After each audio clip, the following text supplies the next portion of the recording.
Good morning, class 12th. This is our business studies class. Class, in previous lecture I have taught about meaning of organization and importance of organization. Today we are going to start from organization structure, concept and types. Organization structure के sorry, concepts and types. Meaning of organization structure. The organization structure can be defined as the framework. ये एक ऐसा framework है within which managerial and operating tasks are performed, जिसमें managerial और operating tasks perform होते हैं. An organization structure provides the framework which enables the enterprise to function as an integrated unit by the regulated and coordinating the responsibility of individually and department.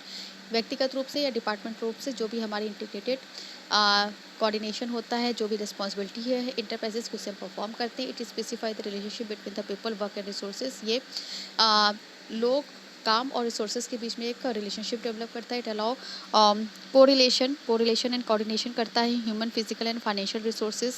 This enable a business enterprises to accomplish desire goal, जिससे कि business enterprises एक desire goal achieve कर सकें.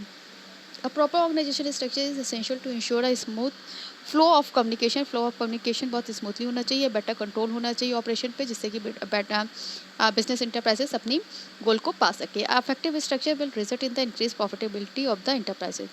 एक effective structure जो होता है वो एक रिजल्ट को शो करता है जो कि इंटरप्राइजेस की प्रॉफिटेबिलिटी को इंक्रीज करता है. अब यहाँ पे एक एग्जांपल इन्होंने दे रखा है. Sonali operated her own travel agency. Sonali जो है वो ट्रैवल एजेंसी अपनी ओन ओपन करती है. The success of travel agency depend on the harmonious relationship. अब जाहिर सी बात है कि जब उसने ये ट्रैवल एजेंसी स्टार्ट की तो ये हारमोनियस रिलेशनशिप पे डिपेंड करती है between the customer and the employees of travel agency. In order achieve the objective she has divided the entire work. वो इंटायर वर्क को डिवाइड करती है एजेंसी का into the sub heads based on the functions, namely operation, sales and administration. Operation include travel counselor, reservation and ticketing and the customer care. Sales include the account executive. Administration include the bookkeeper, cashier and utility personnel.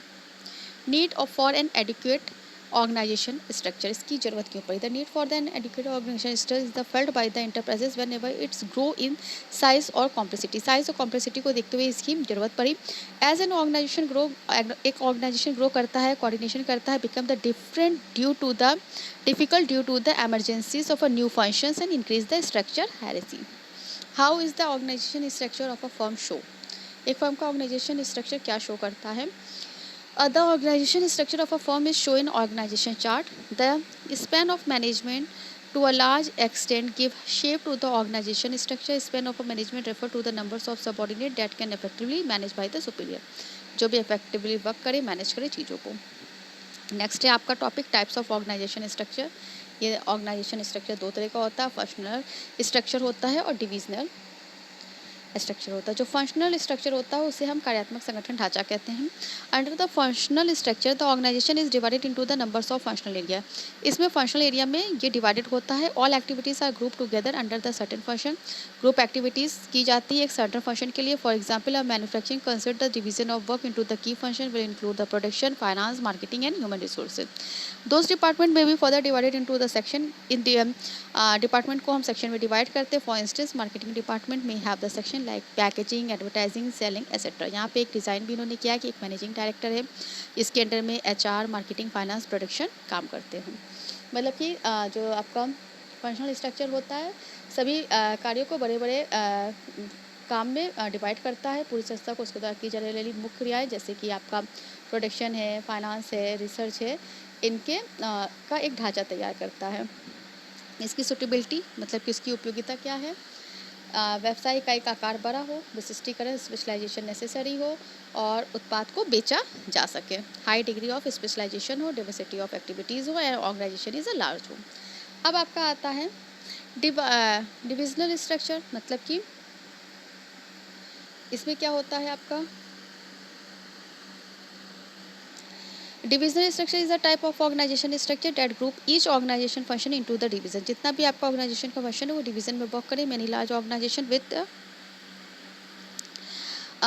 diversified activities have reorganized themselves away from the simpler and the basic function structure toward the divisions which is more suited for their activities. अपनी activities में बिल्कुल suited रहे. This is the particularly true those enterprises which have more than one category of product. एक ही category का product offer करता है. This become the although every organization perform to set of homogeneous function करता है. It is the diversify into the varied product category. The need for a more involved structure designed to cope the emergency complexity.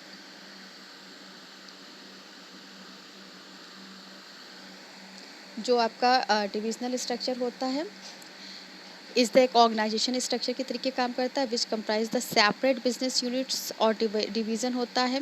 Generally manpower is group on the basis of different product and manufacture में जो इसके man power होते हैं वो grouping में काम करते हैं. लार्ज कंपनी में have division like footwear garments etcetera.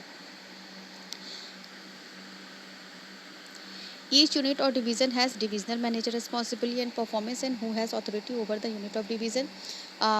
हर एक यूनिट में डिवीज़न किया जाता है डिविजनल मैनेजर और उसके रिस्पॉन्सिबल को उसके परफॉर्मेंस को जो कि एक अथॉरिटी लेता है. Each division is multi functional function होते हैं क्योंकि within each division function like production marketing finance purchase are perform together the achieve a common goal क्योंकि इनका जो गोल होता है वो कॉमन होता है. अदर दूसरे शब्दों में कह सकते हैं within each division the functional structure tend to be the adopted however function may vary across division into the accordance with the particular product line. Each division work as a profit centre होता है जहाँ की divisional head responsible होता है profit और loss के division में. इस division is self contain act is develop parties are function related to the product unit. एक चार्ट के द्वारा यहाँ पे भी समझाया गया कि एक मैनेजिंग डायरेक्टर है जिसके अंदर दो डिवीज़न है footwear division and garment division. उस फुटवेयर डिवीज़न और गारमेंट डिवीज़न में को सब डिवाइड किया गया है HR मार्केटिंग फाइनेंस और प्रोडक्शन में. इसकी सुटेबिलिटी क्या होती है. An organisation grow and need to the add more employ. एक ऑर्गेनाइजेशन ग्रो करे और ज़्यादा एम्प्लॉयज़ आएँ क्रिएट मोर डिपार्टमेंट क्रिएट करे इंट्रोड्यूस करे न्यू लेवल ऑफ मैनेजमेंट का. अब इसके बाद इसमें फंक्शनल स्ट्रक्चर के एडवांटेज एंड डिसएडवांटेज हैं जिससे हम हमारे नेक्स्ट लेक्चर में डिस्कस करेंगे. Okay class, thank you.